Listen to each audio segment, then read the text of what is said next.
समय पहले की बात है। एक छोटे से शहर में नीरज नाम का एक चतुर लड़का रहता था। नीरज के पिता की एक दुकान थी। नीरज भी वहां काम करता था, लेकिन मौका मिलते ही वो दूसरों को ठग कर उनसे ज्यादा पैसे ले लेता और इन पैसों को वो घर में अलग से छुपा के रखता। एक दिन जब उसके माँ और पिता दूसरे शहर गए हुए थे, तो उसके मामा उनके घर आए और नीरज ने उनकी खूब सेवा की।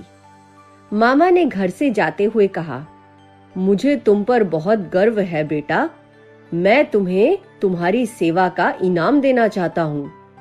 और मामा ने नीरज को एक जोड़ी चप्पल दिया और कहा, बेटा ये जादुई चप्पल है, अगर तुम इसको संभाल कर और ध्यान से रखोगे तो तुम बहुत धनवान बन जाओगे। नीरज को मामा की बात पर विश्वास नहीं हुआ और वो कहने लगा, आप जरूर मजाक कर रहे हैं, इन साधारण दिखने वाले चप्पल में क्या जादू हो सकता है।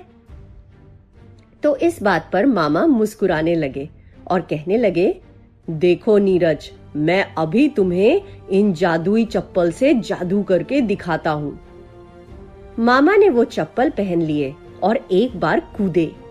जैसे ही वो कूदे, उनके चप्पल से एक सोने का सिक्का निकला। नीरज को अपनी आंखों पर विश्वास नहीं हुआ और उसने सिक्का उठाते हुए कहा, अरे मामा जी, सोने का सिक्का, ये तो सच में जादुई चप्पल है। मामा जी, एक बार और कूदिए ना, ताकि एक और सिक्का मिल जाए। मामा ने इनकार कर दिया और नीरज को समझाने लगे, नहीं बेटा, मैंने तुमको बताया था ना कि इस जादुई चप्पल को समझदारी से रखना होगा। जब भी इन चप्पलों को पहनकर कूदते हैं तो हमें कम से कम 5 दिनों तक फिर से नहीं कूदना चाहिए, और अगर 5 दिनों से पहले कूदे तो तुम्हारा कद हर बार थोड़ा सा कम हो जाएगा। नीरज ने मामा की बात मान ली और कहा, मामा जी, मुझे भी दीजिए ना, मैं भी कूदता हूं। और नीरज चप्पल पहनकर कूद गया और उसमें से एक सोने का सिक्का निकला। थोड़ी देर में मामा अपने घर वापस जाने के लिए निकल पड़े।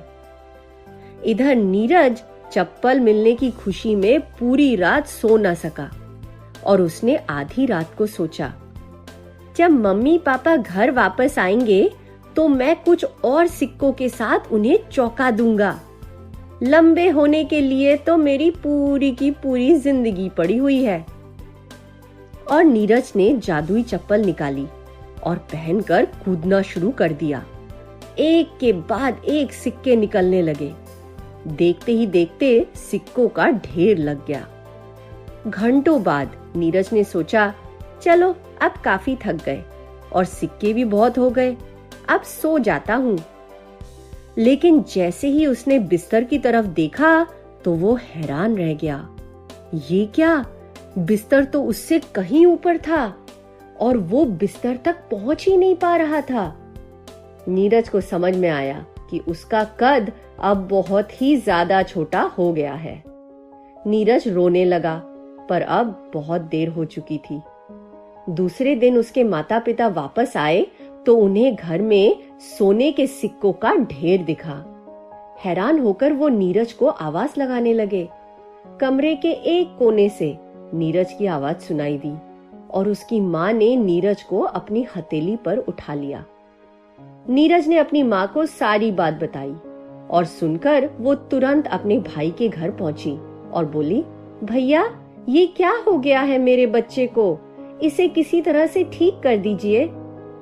नीरज के मामा उसे देखते ही सारी बात समझ गए और बहुत सोच विचार करके बोले, अगर नीरज के लालच ने उसका ये हाल किया है तो केवल दूसरों की मदद करने से ही वो वापस पहले जैसा हो सकता है।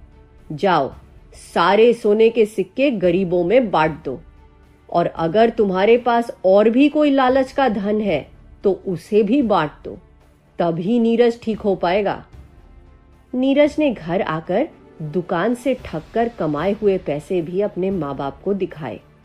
सोने के सिक्कों के साथ साथ नीरज के माता पिता ने वो पैसे भी बोरी में बांध लिए और एक गांव की तरफ चल दिए। गांव की सारी फसल तेज बारिश के कारण खराब हो गई थी। नीरज के माता पिता ने सारे पैसे किसानों में बांट दिए। घर आए तो उन्होंने देखा कि नीरज का कद पहले जैसा हो गया है। वो अपने माता पिता के गले लग जाता है और अपने किए के लिए बहुत माफी मांगता है।